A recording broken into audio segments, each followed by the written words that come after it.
In a way, it's kind of limitless how you can use it as an instrument. It's even more versatile than conventional instruments because you've got a whole palette of music and sounds on the discs. Then you can then manipulate that by just changing the speed or direction, and that in itself just creates a wealth of other frequencies and other gestural and sonic ideas.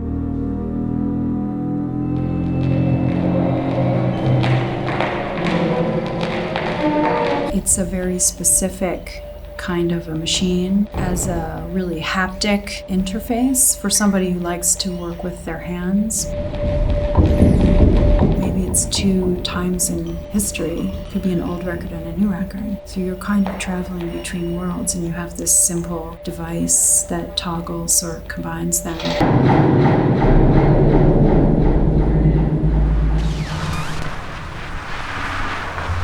In all technologies, and particularly the record player, imperfection gives it its character.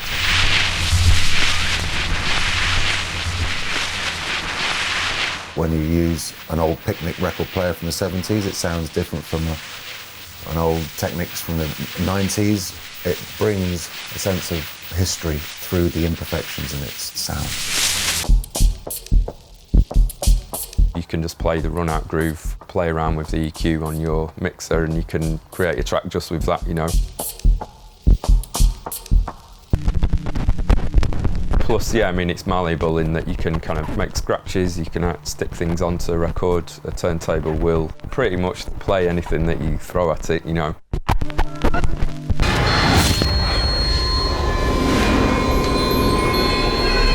It gives you all these surprises that you couldn't have thought before, like how it skips and cuts and loops suddenly in the middle of a sequence of music.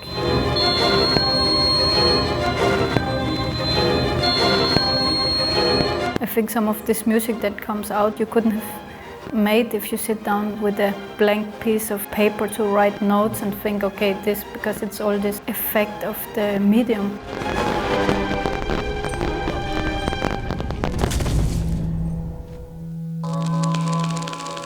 So you've got everything from, you know, Duchamp and Mahoney Naj to, you know, all the music concrete people. You've got futurists as well. You've got Namjoon Pike, Christian Markley. So that's kind of a wide spectrum of like experimentation, breaking records and sellotaping them back together and doing all kinds of stuff. And then there's putting other stuff on turntables. Then there's making records with other things.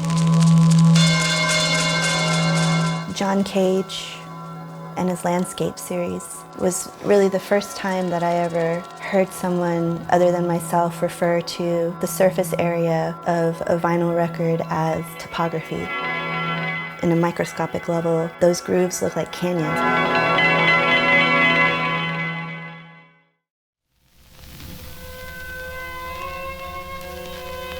In 1949, Daphne Oram wrote a composition called Still Point. She specifies that orchestral material is recorded in rehearsal, cut onto disc, and then in duet with the live orchestras, the sound is manipulated in various ways using turntables. It was never performed. It's kind of like one of the first instances of sophisticated live electronics in concert music.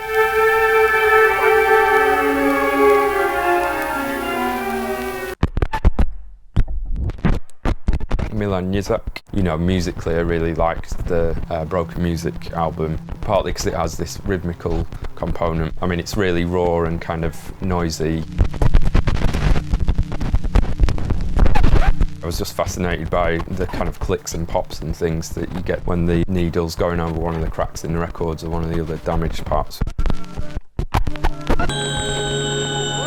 The early Eliane Radique piece, A equals B equals A plus B. I think it's from 1969. I guess it's kind of like her minimalist drones on separate LPs made to be played on multiple turntables. I went to New York in 1979, started to hear about people mixing records together and extending the instrumental break. I particularly liked Walter Gibbons' Larry Levan, how cut and paste they were, how sort of rough they were.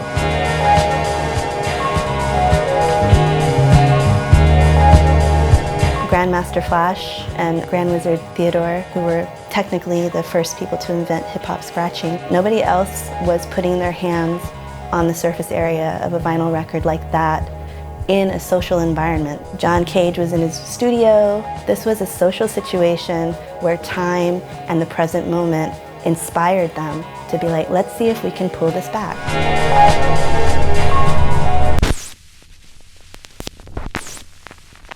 Turntables in the end are kind of one aspect of a sort of a larger culture of using things not for what they've been designed for, but something else, you know.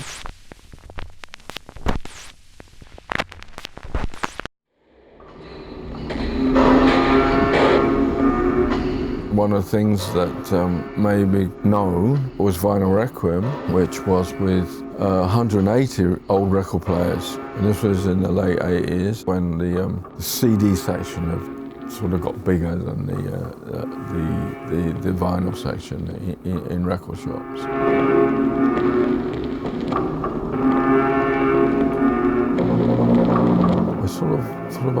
I quite like to mark that passing, that change. It took a few years to collect these record players, mostly from car boot sales and stuff.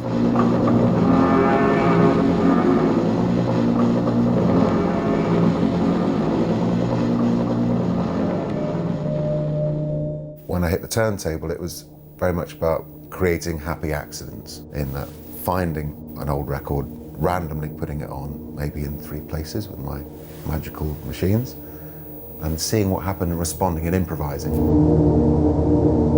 The idea came to create my own record player that I could manipulate found sounds in as many ways as possible. My mum and dad weren't particularly musical, but I did have these poetry records, and it turned out to be prose poem all about time present and time past. That is exactly what I've built. I thought, well, if I just put the 3 stylus slightly after each other in the same groove, you'll get this magical collage of the 3 poems entwining all about hearing time present and time future, or perhaps present and time past, in one take. What might have been and what has time past and time future, which is all. What might have been and what has been point to one end, which is always present.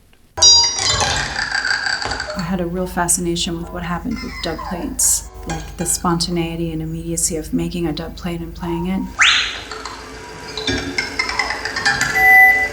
The dub plate as a medium is, of course, always in a constant state of loss. You're digging away at that valuable curvature and that oscillation in the groove as you play. It's sort of like the signal-to-noise ratio is shifting over its lifetime.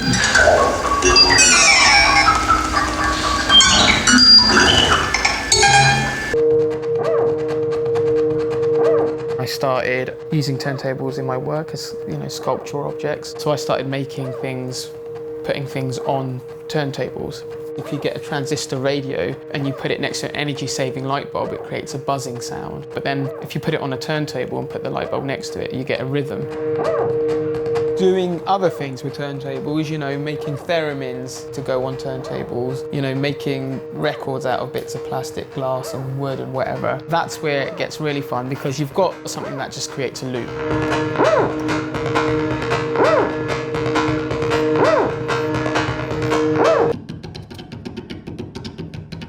I'm interested in the turntable as a device that visually demonstrates chance and the present moment in front of you through shaking it or hitting it or however I want to play it at the time. Every action that the turntable takes guides me.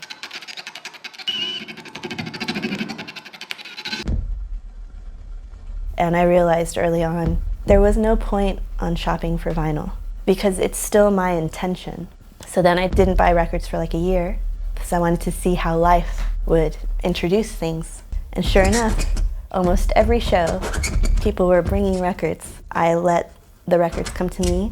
Sometimes people will just mail me broken shards. Now I have a lot of broken shards, so don't mail me anymore.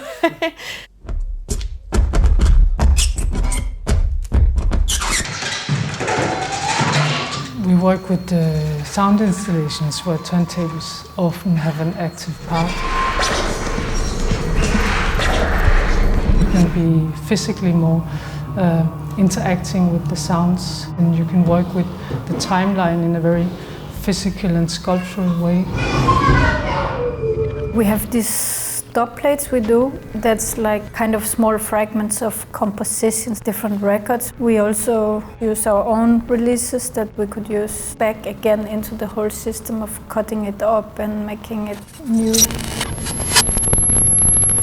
The cut-ups that we make are very much in dialogue with the cover of the records. Some of the records that are very cut up, so it's just noise.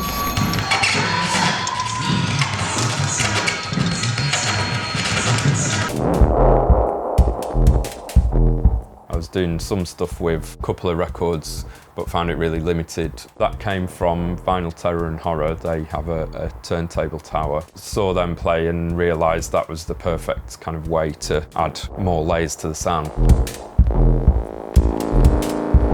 I kind of see it as more of a sequencer. I'm using a lot of different sound sources, so normally a couple of records that are playing samples, plus a couple of synths on a drum machine.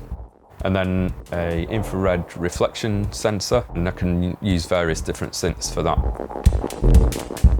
There's these kind of contact mic triggers. Those clicks then go into another drum synth. And then there's another bit which is light responsive synth.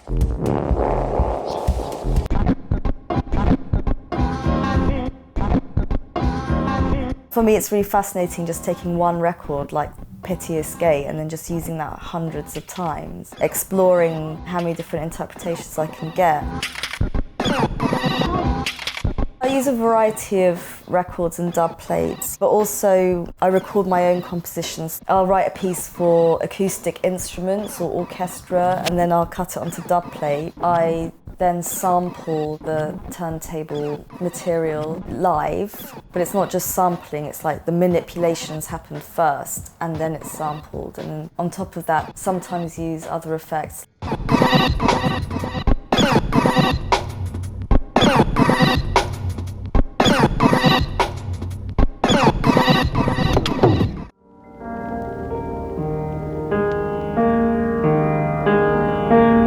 3-arm record player was from 97 to 2002, so it was on the road for 5 years.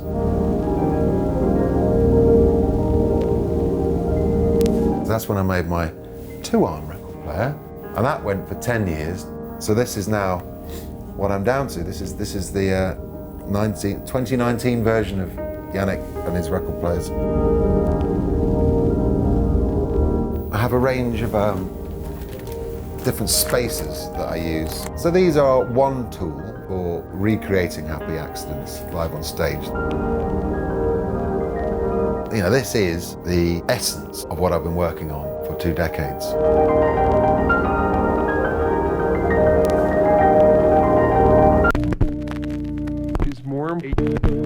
This was invented by a musician, Randall Sandin Jr. It's definitely reinvigorated my interest in the turntable. With one turntable and the double needle, it's such a unique opportunity to really create an interesting sound sculpture. I try to route them 4.1. So then needle 2 can be in this speaker, while needle 1 is in this one, or they can change. Which no, or whether or not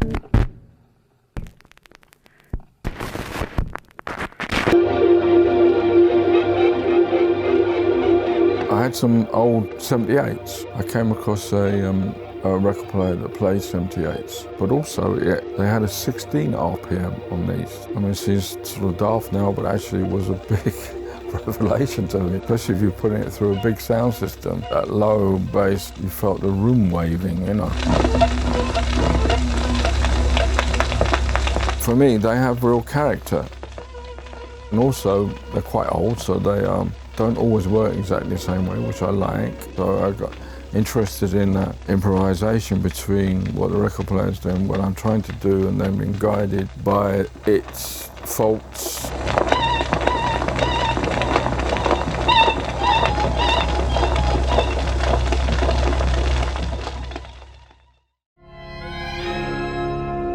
The orchestral piece, because it's a spatialized composition, all my music, including the turntable techniques, are all based on the physicality of sound.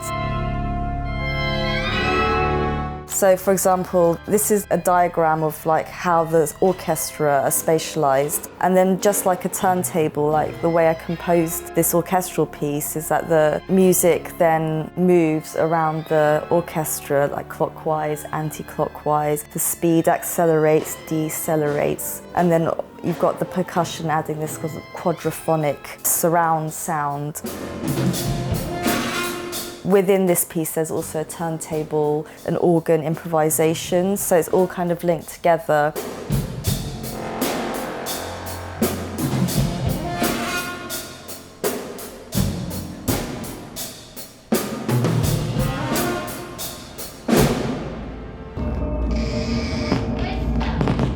We've been working together for 18 years. We've been smashing records, breaking them and destroying them for just as long time, and it's also a natural step somehow wanting to repair them again or pick up the pieces.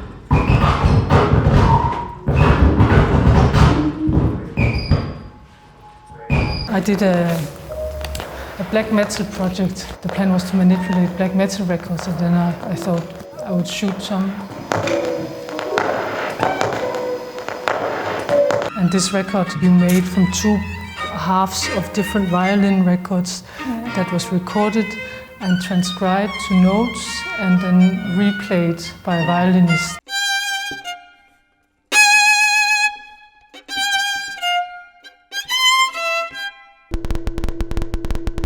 One thing that I'm working on at the moment is a piece about neural oscillations, so brainwaves, certain brainwaves that are associated to meditation and dreaming and sleep. And it's kind of based on the Dream Machine.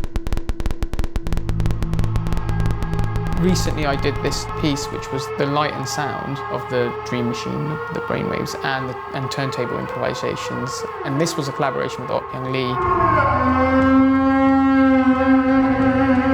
And that was a really great combination of sort of the electrical signals, the light, turntables and cello.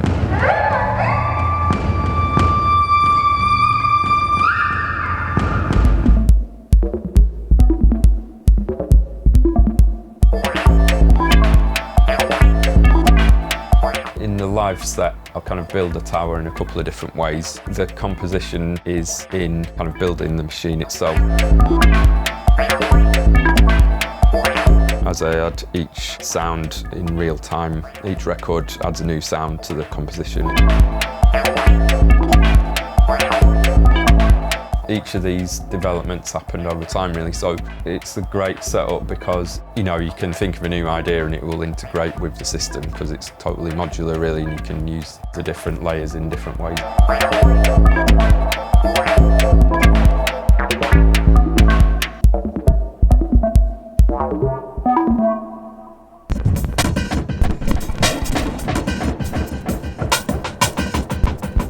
It's like the perfect technology to experiment with directly and not be captured or have any barriers in your way, And that's because it's, say if I'm doing a turntabling workshop, there's no like theoretical books or models to follow, and obviously that's what makes it free.